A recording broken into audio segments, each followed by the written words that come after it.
di Flores Timur, di mana pendengar harga bahan bakar minyak jenis Pertalite ini mengalami kenaikan sejak 9 Januari 2022. Kenaikan harga BBM ini pun berdampak pada naiknya tarif angkutan kota di Kota Larantuka, Kabupaten Flores Timur. Nah, berapa harga sebelum naik dan sesudah dinyatakan naik pendengar tanggal 9 Januari 2022? Lalu seperti apa upaya pemerintah terkait dengan pengaduan dari organisasi pengusaha angkutan terhadap beban operasional angkutan kendaraan? Kepala Dinas Perhubungan Flores Timur, pendengar Laurentius Yitno Wada akan menjelaskan pagi ini melalui sambungan telepon. Sudah di ujung telepon saat ini. Radio Republik Indonesia RRI Pro 1. Pak Loren, selamat pagi. Pagi Ibu Leli. Iya, Selamat benar pagi sekali. masyarakat Kota Ende dan di mana saja bisa mendengarkan siaran ini. Oke, semangat sekali nih Pak Loren pagi hari ini ya. Ini Ya, memberikan aura positif. kebetulan lagi OTW menuju kantor jadi Oke. pagi-pagi harus semangat lah. Iya, pasti harus ya.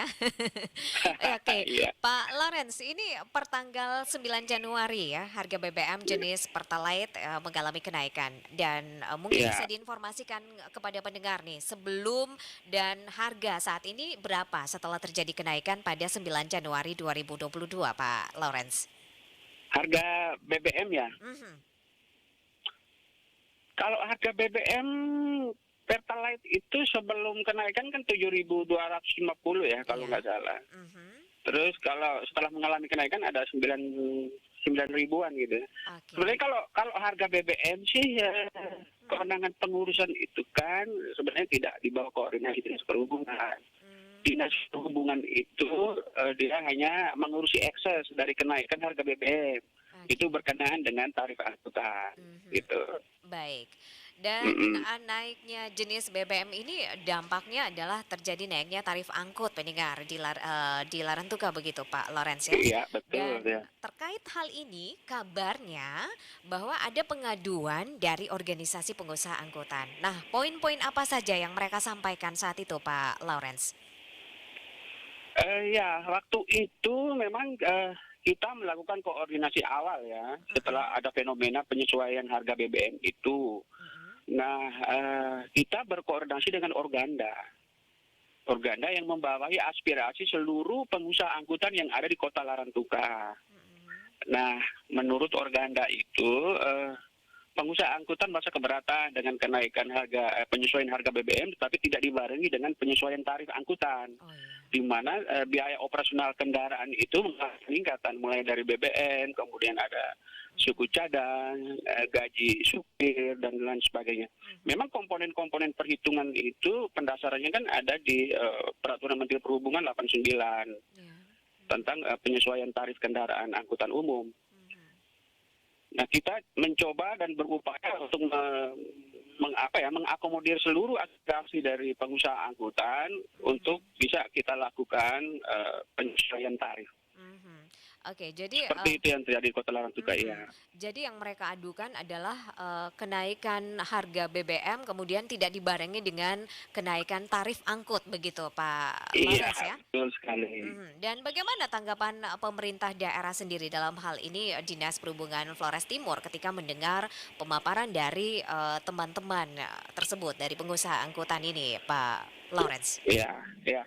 Yang pertama kita berkoordinasi dengan pemerintah tingkat provinsi ya. Mhm. Sembari kita melakukan sharing dengan beberapa teman-teman dari kabupaten kota lain. Apakah mereka juga melakukan penyesuaian atau tidak? Karena ini kan dampak global, dampak secara nasional ini penyesuaian tarif ini. Iya. Sehingga kita mengambil beberapa referensi. Memang di Dinas Perhubungan di Dinas Perhubungan Provinsi NTT itu mereka sebenarnya tidak melakukan penyesuaian. Alasannya tidak melakukan penyesuaian itu karena batas atas tarif dan batas bawah normal batas bawah tarif itu Mhm.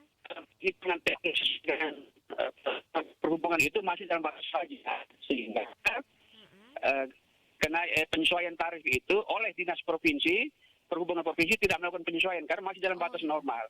Nah, sementara di Kabupaten Flores Timur setelah kita melakukan pencermatan dan perhitungan ternyata memang ada beberapa komponen itu dia sudah tidak dalam atas norma.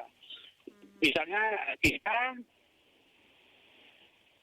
di Flores Timur itu batas bawah kita kisarannya ada di untuk angkutan kota batas bawah tarif itu dia ada di angka 3.500.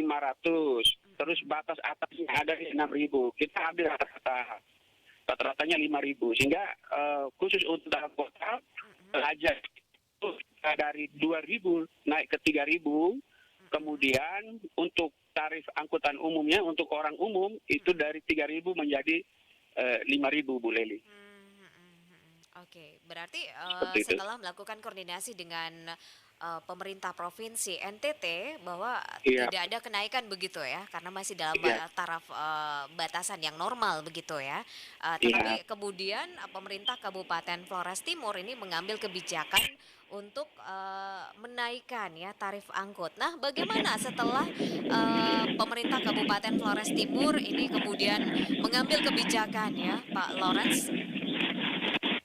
Oke, Halo, halo. ya, ini Ya. kemudian seperti apa tanggapan dari pengusaha angkutan ini ya terkait dengan kebijakan baru yang ditetapkan oleh pemerintah Kabupaten Flores Timur untuk menaikkan dari harga 2.000 ke 3.000, kemudian dari 5.000 ke 6.000. Ini tanggapan mereka seperti apa?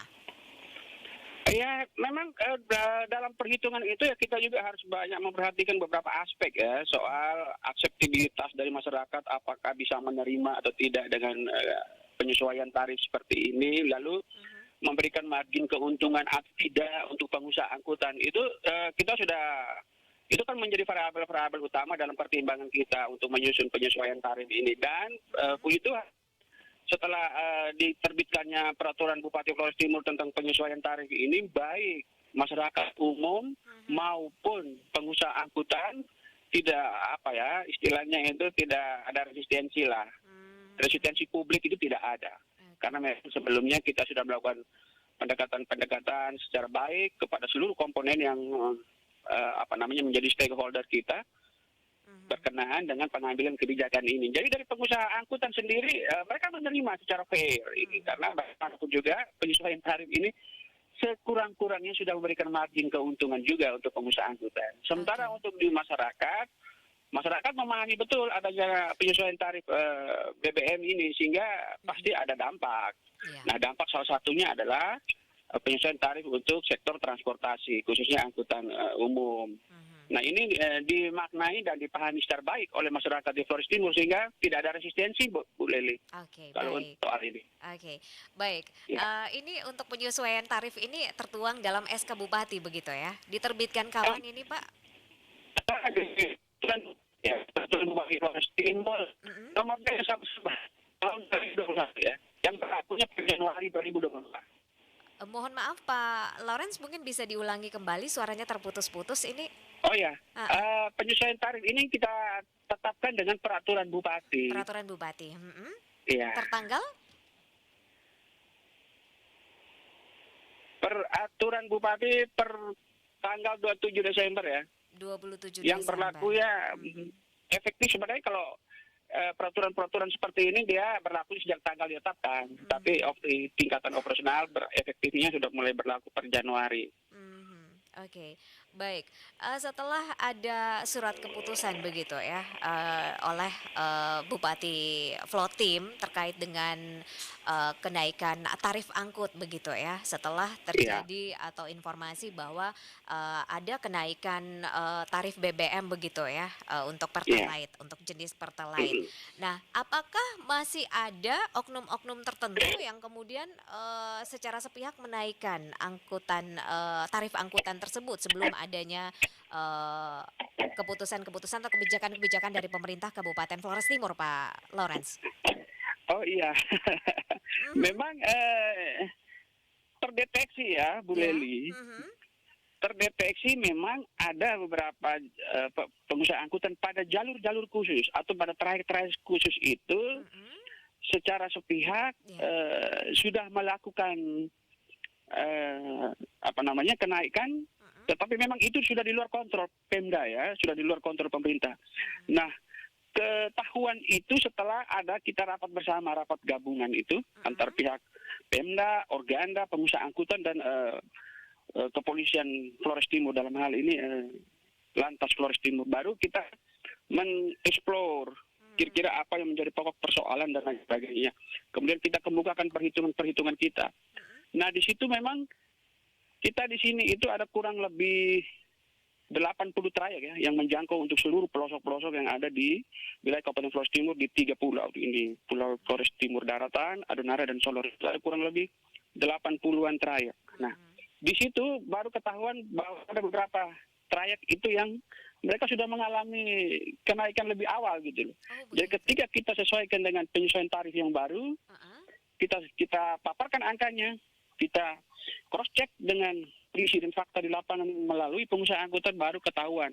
Oh iya, ternyata kamu duluan melakukan kenaikan tarif. Berarti dengan demikian tarif ini tetap berlaku dan kalian dilarang keras untuk melakukan kenaikan tarif secara sepihak lagi. Jadi seperti itu memang kadang-kadang ya di lapangan itu kan kita loss dari pengawasan kita sehingga persoalan-persoalan kejadian-kejadian seperti ini biasanya ada gitu Mbak Lili. Oke, baik. Apakah tarif yang dinaikkan secara sepihak ini setelah dirapatkan begitu ya, diputuskan, apakah sama ini antara yang sudah dinaikkan terlebih dahulu oleh sepihak tersebut, Pak Lawrence? Kebetulan case-nya sama. Oh, sama.